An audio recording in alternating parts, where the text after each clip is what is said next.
What is up, guys? Zach in here. What's up, guys? Rick in here. And in today's video, we're going to have a conversation about how to wholesale in states that are illegal. We're going to be bandits today. Uh-oh. And we're going to be talking about how to do wholesaling where it's quote-unquote illegal.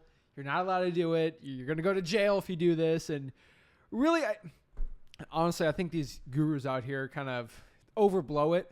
How the world's going to end, and you have to be a licensed agent, and that's your only issue. And I think a big thing about that, why everyone on YouTube is just saying do this, do this, do this, is because they're licensed agents, and people, when they're agents, they want you to become agents. It's kind of like a little cult going on. What's your opinion on that? Like, I just think it's crazy. There is a way to wholesale in states that are illegal still. Yeah, there is. You know what my definition of a license, do you? What? The government's ability to take away your right and sell it back to you. But that's a whole nother... Rick in for president. There you go. You know what? The reality is there's like 3 or 4 places. Like some of them are cities. There's a lot. There's a few states. But out of the lower 48 states, 3 out of the 4, that's what, like less than 1%. I mean, you got Philly, you got Oklahoma. I mean, there's some more states coming in. Like Illinois is going there. Like there's about 3 or 4 states right now. Maybe there's more in the future, but you could still wholesale in these states. Like it's not a shocker of a thing. And most people are telling you have to go get a license if you're in these states. And really for a lot of people, it makes sense, but you could still wholesale if you're living in there. So that's kind of what I really wanted to break down with it. So do you think if you live in those states, the world is over? You can't wholesale? No, it just the only thing separating you from wholesaling is a license, which you just pay a fee. You got to follow some rules and just educate yourself and move on. Listen, I've been hearing since 2003 when I've been in Florida, everyone tell you got to have a license. You're gonna have to get a license. They're gonna make you get a license. Well, here I am, 19 years later, guys, no license. Honestly, here's my theory: get a license if you have to, and leave it at that. Unless you want to be a realtor and you want to go that route. I don't do it. It just makes you so much more liable. If you have to do it and that's what you want to do to compete in your market, then do it. And I look at it, you might have less competition too. So it might weed out all those would-be wholesalers that don't want to follow the guidelines. So what, like when you get a license, you're magically, now I can magically wholesale. It's kind of ridiculous if you think about it. Well, what are some of the cons of getting licensed? Because we're going to show exactly how wholesale without a license in a state where you have to have a license, quote unquote. And what are some of the cons of getting the licenses that these realtors and, I mean, these wholesaling YouTubers they're technically just realtors. That's all you can really talk about them. Yeah. So what are some of the big cons that they unfortunately leave out? So I'm not an attorney, and I'm definitely not a licensed realtor. I'm not an attorney or a licensed professional either. I'm not part of the secret underground group, the National Association of Realtors, which is also known as NAR. They're going to come after you. Which are under an investigation by the DOJ at the point.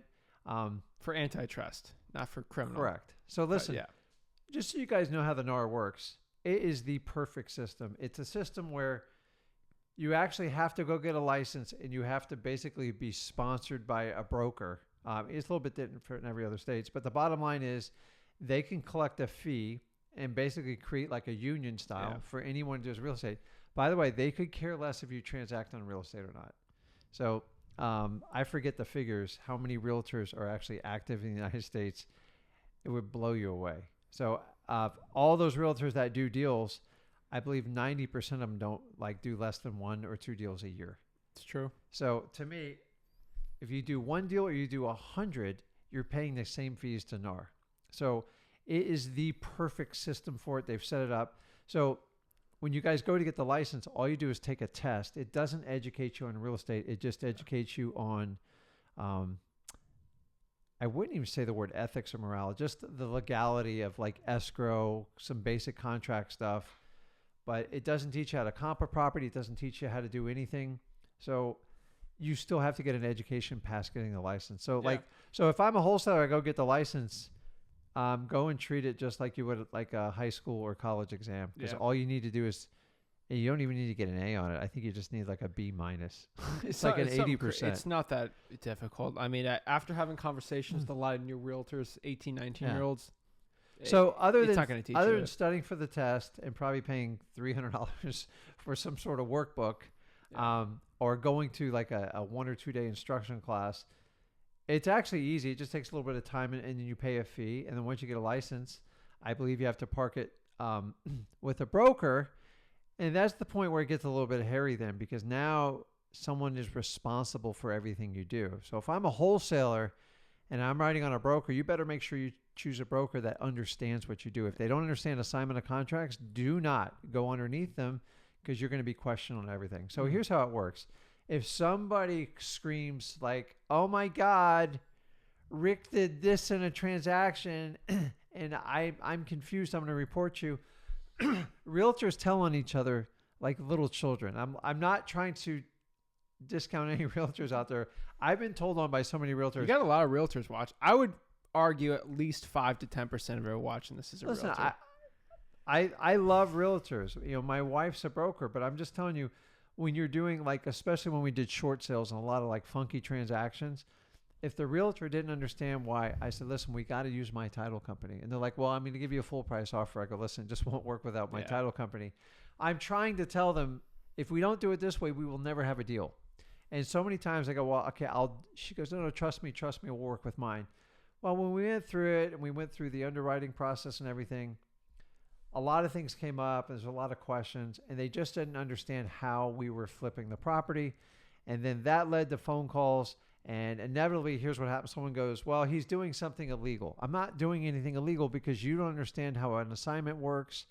Oh, no, I don't understand what you're doing, so it has to be illegal. And that's it. So either the title company's going to tell you, or on the realtor, and then someone's job is to come in and look at you. And they will freak you out a little bit. Do you know how many realtors have told me what I do is illegal? It's just, It's insane. So, guys, when you hear the word it's illegal, just understand they don't understand what you're doing. And my experience is, you can't force them to understand. You just have to accept that they don't have an open mind, and you're going to have to move on to another buyer, as painful as that can be. And by the way, they're still going to tell on you. And that's where I always get the problem. Now, in the Department of Professional Regulation, so like the state of Florida, they can actually file a complaint under your license. Now you have to answer to a board, and I believe you got 30, 60 days, whatever the number is, and you have to respond to it, and your broker has to become involved. So it's kind of like, you're not a good example of this. Like, if you ever had to go to your mom and tell her you did something, like really like, hey, I threw something at the teacher, and she was, not that he's going to admit to it here, but you basically have to go to your parents and get permission for what you did, and they scold you. And so here's what they go after. All brokerages have what they call an E&O policy, which is just an acronym for errors and omissions. And basically, if you don't represent a property, or you break some sort of code of ethics, which is, I guess, is in your handbook, then the broker can actually be sued and held liable for you, as well as yourself. So they get a policy. True. So like any good lawyer, they're just trying to cash in on the policy. I've seen it so many times. So guys, if you're going to get a license, make sure you find a broker that understands what you do and can help complement you. And you're going to have to pay attention to compliancy, in my opinion, a lot more. But it's anytime somebody tells you what you're doing is illegal and you know it's wrong, just politely move on. You're never going to convince them otherwise. That's true. No matter how many times you do it, they're still going to tell on you no matter what you do. So the downside is a transaction when you do it. So once you have that license, then you are governed as a realtor. Even as a wholesaler, they're going to govern you as a realtor. Yeah. So if you do something illegal, you're going to have a problem regardless if you're licensed or not. But if somebody calls it into question and maybe someone did something not correct, you are going to be held liable. You're going to have penalties. You're going to have fines. And guess what? If you flip a property on your own and you make 50 or 100 grand, they can actually sue you to take your profit. And that's the difference you guys got to understand with the license. And I think you can get whacked hard. It was kind of a sort of a long-winded answer, but that all comes down to realtors the board of realtors can take your assignment fees. And I have a sneaking suspicion if they try to ban This is out there. This is an out there theory, but if they try to make you have to have a license for every state in the United States to do wholesaling, Oh Lord. the Association of Realtors can say, well, this wholesaling thing's unethical. We're not going to let any realtor do it. And then what's the point of you getting licensed then, right? Yeah. Because the board of realtors tomorrow can just say that's unethical. Wholesaling's unethical. You can't do it if you're a realtor. So I think that's kind of important to really break down is you're not 100% protecting wholesaling if you become a realtor. But this comes back to the next thing is what do you do if you don't get licensed, right? We're in Illinois, in a lot of states like Oklahoma. The process of wholesaling isn't illegal. It is the marketing for an equitable interest of a property that's illegal. I think that's very important to really break down because you can't ban someone from buying a property without a realtor. You just can't. Comes to the roots of the United States of America. I want to buy this from you. Here's money. Let's go. Outside of nuclear weapons, certain chemicals out there, tanks, you need licenses for. Yeah. But for most things outside of that, I can go buy a chicken from you. I don't really have to deal with it, right? I can go buy a car from you. I think that's the best example without, a licensed person or a boat. So in real estate, there shouldn't be any regulation on someone buying a property if they wanted to from someone without a realtor, correct? Yeah. And that's what we're doing as wholesalers. We're just selling our equitable interest. Now, we're getting some interesting plays with the board of realtors and antitrust. We're not going to get into that though, but there's ways where we can actually don't have to even wholesale, where we can technically buy the property and sell it with owning it for like 5 seconds. That's double closing.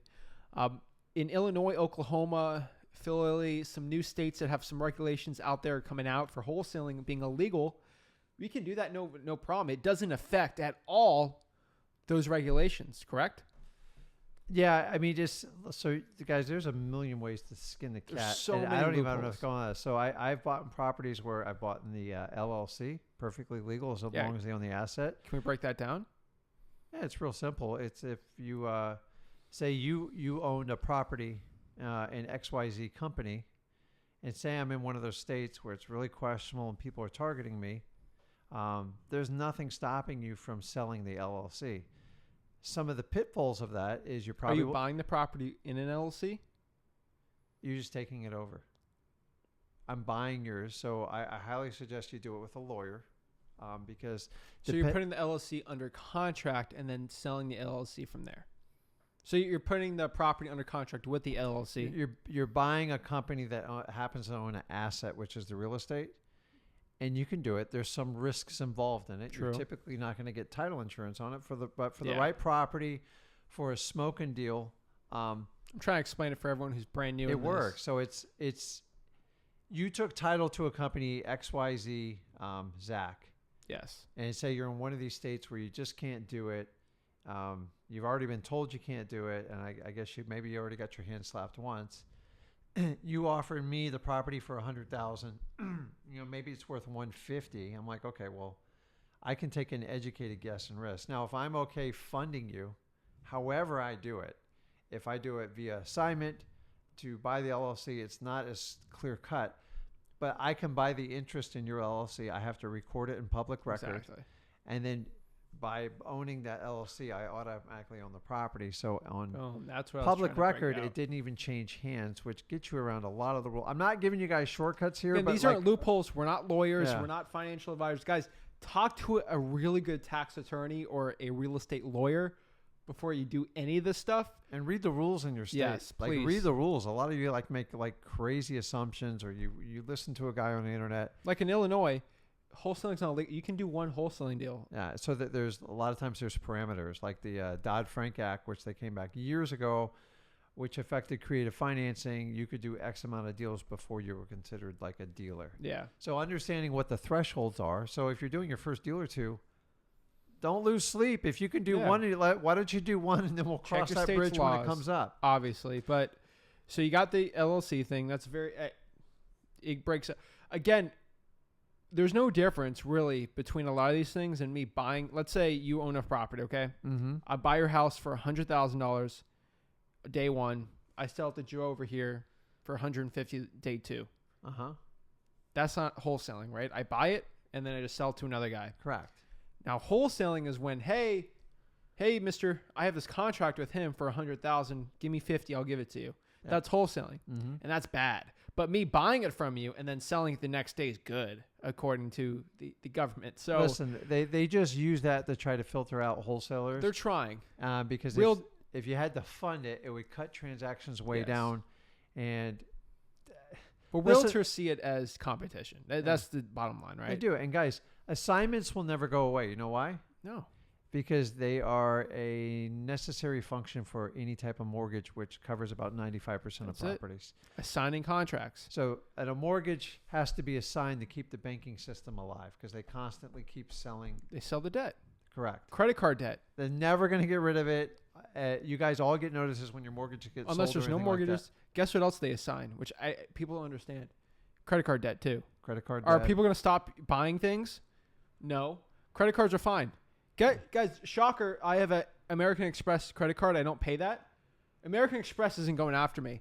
They'll assign that to a debt collector. to a debt collector. So assignments are perfectly legal. It's a little overreach from NAR, but there's definitely ways around it. So you can buy a property and sell it the next day. It's just the contract they don't like, the government. So there's a cool part about double closing, which we kind of have a little agreement, like in our company, over 60,000, 50. We should probably, what's a double closing? What's all this funny talk? And how is that different than wholesaling? And why is that legal? Okay. So a double closing, there's a lot of abuse on terms out there. People don't understand, like you hear the word simultaneous closing, double closing, dry closing. A double closing is completely legal. So a double closing is basically if you took a wholesaling transaction where I'm buying it directly from Zach. I'm the middleman. So Zach's, we'll call him A. I would be B, the middleman, and C would be the end buyer. Okay? That's how a traditional one goes is I'm the middleman, I get an assignment for you, move on. If you're going to do a double closing, the C guy is hidden behind a wall. Now, your wall can be as transparent as you want. True. Listen, so the idea of doing a double closing is I'm only going to initiate a double closing if I got a rock solid guy or gal behind me. Do you understand what that means? I got a non-refundable deposit. They know what they're getting into. They've seen the contract. Yes. I don't even talk about the property at They this won't point. buy unless they've seen the contract. Correct. And you need to show the contract, even regular wholesaling. And then you can enter into a basic purchase and sales agreement with them to buy the property like the minute after you buy it. So I'm only going to recommend doing that if you have a rock solid. If you have a history for this person buying, or this person's a neighbor and they want to buy cash, and so on. You don't ever go into a double closing on I'm going to buy it and I'll figure it out later, because you are at absolute risk. So now I go to Zach and go, listen, okay, we have a contract for $80,000. I'm going to move forward with it and everything. And you are doing an A to B closing. That's it. Okay. Once I do the A to B, I'm going to turn around and do the B to C. Yes. Now this is where it gets really interesting. Depending on your title company, I'm not a lawyer, but if you have a good title company, you already have your buyer's money in escrow. It's locked up. Exactly. You've left a deposit on that. And the end buyer has agreed to use funds to make the deal work, and it's been disclosed. It's perfectly fine. It's two separate transactions. The beauty of it is it's 100% legal as long as it's disclosed to all parties. Remember, guys, consult a lawyer in your local state. Yes. You have to have a special relationship, because the title company is at risk if it's not done correctly and they don't do the correct disclosures. Number two is you basically ensure the transaction goes through without people like yelling and screaming and getting upset. And it's the seller doesn't even see the assignment you fee. get the deal done. The downside is it's two sets of closing costs, which kind of is not good, but you guys can negotiate all this stuff. Now, when I turn around and do an all cash deal like that and they get two, I expect a much discounted rate. You should never pay full retail to do a back-to-back closing or what we call a double closing. Exactly. The seller doesn't see how much you're making too, which is a big bet. I know a lot of people complain or they have questions like, is the seller going to blow up? They see my assignment fee. I would quote, if you have a good enough title company, they half the time they won't even see it, even though they'll disclose it, which they should. So this brings down to, again, at freewholesaling.com, you have an amazing video, we got it on there, of exactly how to find the right title companies for double closings. So title companies, guys, if you do couple double closings or assignments, I mean, they're everything, man. Because if I've had title companies that will do the assignment, but their fees got so high, my end buyers were like, man, I can't take their fees anymore. Yeah. Because a lot of times we go, well, heck, I'm not paying the fee. But if your buyers are all complaining about it, you got to keep it in norm. So it's the title company's everything, man. Like there's so many situations. Like, let me give you a situation which I've dealt with in the past, especially when I was newer. I would be doing an assignment, and my seller shows up, and that nosy little neighbor that just couldn't stay out of it, that tried to buy the house, winds up being a licensed realtor, and then they show up basically as their lawyer. I'm going to go through that HUD, and I'm going to find out how Rick's screwing you. I'm just like, yeah. I looked over my title company. I immediately go, listen, I gotta use the restroom real quick. I called her in. I go, we cannot do the assignment. And I quickly came up with a plan, although it cost me some serious money. And then what we did was we set up a backup plan if it ever happened again. And I just say, listen, we switched. It took her about 10 minutes to rewrite the HUD. I had an investor nearby. I borrowed the money ready for this. 10 minutes. I borrowed $65,000. I gave him a $5,000 cut out of it because it was better than not losing the entire deal. 100%. And I didn't have the money at the time. And he even said, if you ever want to do this again, let me know. Just, give me $1,500 every time it goes down. And I've had it come up a few times. Like, people will surprise you. That's why I don't like going to the closings. Yeah. You got to make sure your title company, I'm just going to tell you, like, represent your interest. True. So, like, I've had pool pumps try to blow up a closing. I've had anything within $500. Yeah. Really within $1,000, my title company will make sure it goes through. And then, honestly, if there's a discrepancy over $500,000, a lot of times they'll eat their fee just to make me happy. Now, I agree. Don't do that right off the bat. But I'm telling you, do enough deals, it works out. Title companies, it's an amazing what you can do, and it has to be a win-win relationship. So when I tell you guys during the holidays, you give them gifts, you remember their birthdays, their kids' birthdays, stuff like that. I mean, it goes a long way, because when you get pushed against the wall and something like that happens, like, do you have a plan? Yeah. Because to sit there with an hour as a realtor screaming like you're gonna like, I know you're trying to take advantage of us. It's like an analogy of like football. The quarterback, he can either pass the ball off to the running back or he can drop back. But what he does is he looks at the defense and he gives them what they take. So you have to do the same thing in investing. You have an option for it. You have an option for it. They can go left. They can go right. It's like going down a path. We can go left or right here. Yeah, and then let's talk about an old school tactic that a lot of people used to use that I really advise on not even using anymore. It's using a good old trust. Yeah. So a land trust is nothing more than a vehicle where you have a trust. So you could call it the Zach Ginn Trust, and then basically a trust is basically someone you trust to run the daily affairs of the property. The idea is you're out of the country or whatever, and then there's a beneficiary. Yeah. And here's the beauty is the banks, the seller, nobody sees the trust agreement unless it's all. Now, I will tell you, title companies are starting to ask for it more and more. Trust, everybody knows something's up when a trust comes up. So the old days, we bought everything in a trust, and we didn't have to explain anything to anybody, but now Things are changing. Things are changing. It's not as transparent. And nothing screams more than I'm a raging investor than when you put trust on your initial offer with no heads up or anything. So if you're going to do a trust, don't do it blindly. Just say, listen, we like to buy stuff on a trust. Well, it's words, right? It's like, hey, I think generations are weird. The word trust has become a little not hated. Just like someone thinks the word investor, they're like, oh, is that guy trying to take trust? They think of a trust fund baby. They think of like rich people and trust taking advantage. Like it's just perception with the words, even though it's something completely different. Stuff like that happens. But Overall, I could tell you, I truthfully believe the LLC thing's great. Double closing is probably one of the most important ones.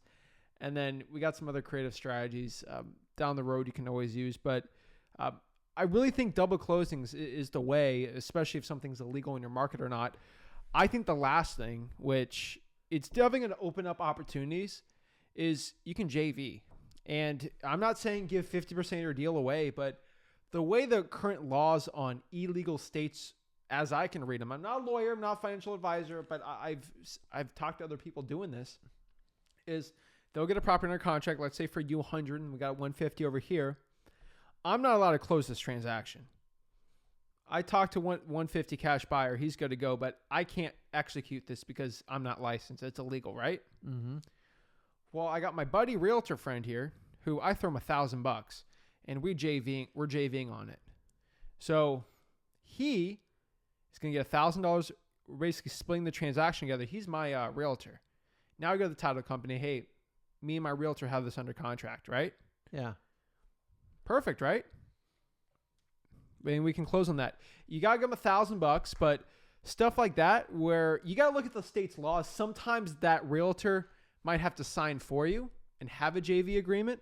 It has to be someone you really, really trust. Or sometimes you can get on a contract yourself, have a realtor have a JV agreement. Some states will allow that. Just another thing you could do to skirt around that, so you don't have to double close.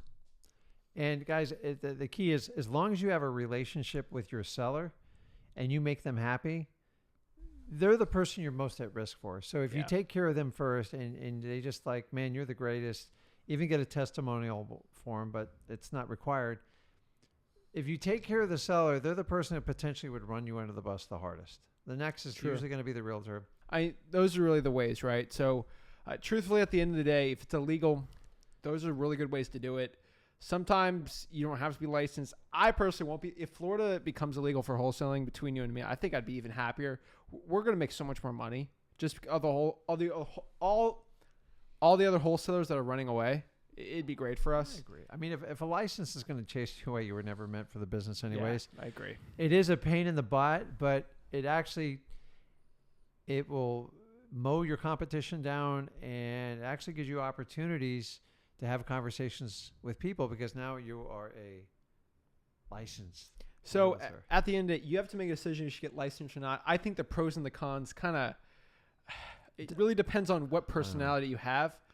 I mean, if you're in a state where it's not illegal, I don't think you should. In a state that is, how much volume you have. I mean, it can be as simple as having your acquisitions person sign the contracts for you as like a managing member of the LLC. And that's all you really need. So that's really it, guys. So really, it's up to you what you want to do. But the last thing I would tell you is if you're running an actual big operation, like our acquisitions manager is licensed realtor, I can just have them do it. Like we don't have to deal with it. So, but again, that's kind of more higher level. You're running a bigger corporation, but overall, you can still wholesale. I don't think it's really scary out there. You're not going to jail for wholesaling. But overall, guys, you just got to keep going. A lot of it's a mental roadblock, I believe. And at the end of the day, you just got to wholesale, right? The word illegal is just so like, they're just telling you there's another rule you have to do. It's not illegal. It's not like doing drugs or like anything crazy. I find the scare tactics are getting ridiculous. If it's not an issue in your state, move on, look past of it. In the old days, the only reason someone like me considered getting licensed so we could pull comps, I think we've past that, right? ListRI.com. Yeah, so you don't have to do it. So using ListRI.com, I don't have to become a realtor. So the only reason I'm going to become a realtor is because I have to. Yeah. I have to do it to keep my business. You can always JV. You can always bring a realtor onto your team to do listings and let them do the work and you get a piece of the action. So that's never going to change. You're going to have to pay them many ways to do it. So guys, if you're out there and you're contemplating, do I need to get a license? Only do it when it's, in my opinion, your last resort. That's it. Okay? Because the other thing you got to understand too is you have to now, once you become licensed, now you are on the hook for disclosing it to everybody. And the one person you don't disclose it to is the one you're going to have a problem with it. And by the way, that includes all your marketing materials. I know. So if they don't like realtors, you're kind of killing it right there because now you got to have signage on everything. And that's why I personally don't like it. And I don't like the liability of it. So unless you have to do it, I advise against it. That's it. But you guys let me know. Appreciate it, guys.